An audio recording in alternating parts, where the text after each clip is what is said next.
I got into state government work kind of by accident. I was working at the University of Missouri as a scientist, and I was tired of the commute.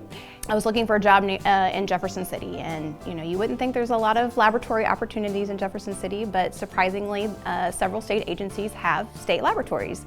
And so I ended up with a job at the State Public Health Laboratory as an entry-level chemist. Well, what motivates me is pretty easy. We provide laboratory results at the laboratory for public health, and it brings great satisfaction knowing that we can provide a result to a newborn with a metabolic disorder, work an outbreak, provide COVID results, and keep the food and water supply safe. I think I try to be a role model just by showing younger women that you can have a career and a family. I think as a scientist too, it's changed a lot even in the last 20 plus years I've been in my career. I think regardless of the career, women should be able to pursue what they want despite the barriers. I feel like I have learned and observed from many women throughout my career, but I think I definitely look to my mom. She had a long career as a teacher and as a mom, so I think I look to her as I try to balance the same thing. It's very challenging to try to have a career and to be a mom and have a family and to pursue those things that you want. So I definitely look up to her and see how she survived. So I think hopefully I can manage as well. My very first real big girl job out of college with benefits and the whole bit was working for the state of Missouri. It was a job that was in my field in terms of communications. And so I thought, well, let's apply for this, and I got the job. When I came to work for the Division of Tourism, that's when I found what I loved.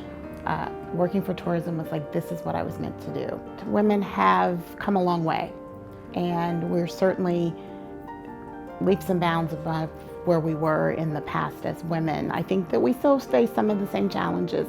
I think women sometimes get sidelined because of family, and oftentimes the burden of family falls on women. I think women sometimes are overlooked and discounted.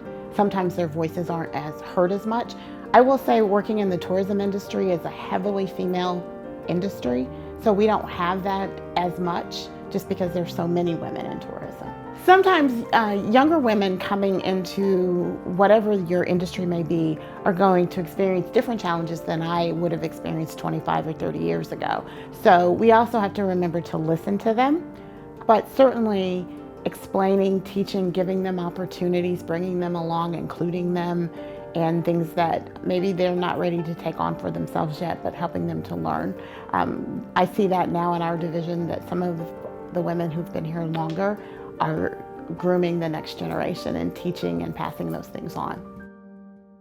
Public service is something that has always been important to me. I'm an alumni of the AmeriCorps program federally, and really think that there are some really good opportunities for us to make an impact. When you look at Governor Parsons' cabinet, even before I had the honor of serving as acting director, there are a lot of ladies on that cabinet that have been leading for a long time, and it's a position now that I've had the opportunity to be in this role for a little bit.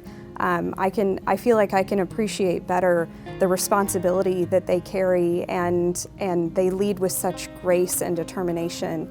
There are also ladies across our department who have been certainly there for me over the years, and I can't tell you how much it means for another woman to give you a call and say, hey, I want you to know how I think about what you're doing, how great of a job I think you're doing. And I think that's so important for women to support other women, because we need to stand up and say, hey, we're strong, powerful leaders and can have such an impact for our state and for our communities. One of the things that I'm probably the most proud of is the culture that we've started to build here at the department. I think we pride ourselves on being best in the Midwest and one of the best agencies in state government, and other agencies will compete with us and hold us to that bar, and we hold them to that bar as well. And I think that is, I think that's probably one of the things that I'm most proud of, is just being a part of making this a place that other people can be proud to work for and to serve our state and to see the impact that we have across our state on families, on people's lives. There are many things that have happened in my employment with State of Missouri. I worked for 10 years for DESE for vocational rehabilitation, and that was very fulfilling work, helping individuals with severe disabilities find employment. The last 22 years, I've worked at the State Health Department, and the last 2 years, 27 months to be exact, we've been fighting COVID. And I always tell people it is the most exhausting and exhilarating, fulfilling part of my career, and that's very true. We were all weary of the COVID response. We all want it to go away and to move on with our lives, but it certainly has been an honor to serve citizens in that regard. You know, I've been extremely fortunate to have mentors throughout my life, both female and male. The two things that I really learned most from my female mentors, one is to remain value-centered. You know who you are, know what your principles are, know what your values are, and then let that be exemplified through your leadership. The second thing I think I've learned from female mentors is, I think in particular, female leaders often who are assertive have difficulty being considered assertive and not considered aggressive. Not considered bossy, not considered, to be something that's not chosen by them, be characterized in a way that would not be chosen by them. And I think it takes some understanding of yourself and some control, some self-esteem to assert yourself in a leadership position as a female. So I try to role model that. I try to exude that in the way I speak, in the way I guide them in interactions and in providing feedback. I'm a strong believer that very precise feedback delivered very immediately is most effective in helping people, and so I try to do that when I'm providing feedback.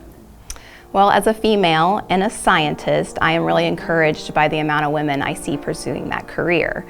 However, I think it's important to be a role model to women to know that they can do whatever they want, no matter the barrier.